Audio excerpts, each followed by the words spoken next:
सांस्कृतिक नगरी, धर्म नगरी અને ઉત્સવપ્રિય નગરી આ વખતે 45મી રથયાત્રા ઇસ્કોન મંદિરના જે બાબુદાસ નિત્યાનંદજી અને બાસુગોરજીના માર્ગદર્શનમાં થવા જઈ રહી છે। 16મી તારીખે બપોરે 2:30 વાગે વડોદરા રેલવે સ્ટેશનથી આ રથયાત્રાનું ગીતાબેન મકવાણા જેઓ આપણા વડોદરા મહાનગરપાલિકાના મેયરશ્રી છે એમની પહેલ વિધિ દ્વારા શરૂઆત કરવામાં આવશે। ત્યારબાદ જેનો પરંપરાગત રૂટ છે ત્યારે સૌ ભાવિક ભક્તોને વિનંતી છે કે આપણે શાંતિથી અને સૌહાર્દપૂર્ણ વાતાવરણમાં ભગવાનના દર્શન કરીએ, ભગવાનના દર્શનનો લાભ લઈએ।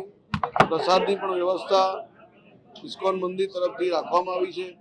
45,000 દેશી ઘીમાંથી બનેલો શીરો પ્રસાદમાં રહેવાનો છે।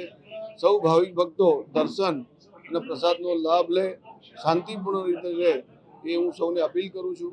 અને ભગવાન જગન્નાથજીની આ 45મી રથયાત્રા શાંતિપૂર્ણ અને સુખી સંપન્ન રીતે થાય એ પ્રકારની ભગવાન જગન્નાથજીના ચરણોમાં પ્રાર્થના કરું છું।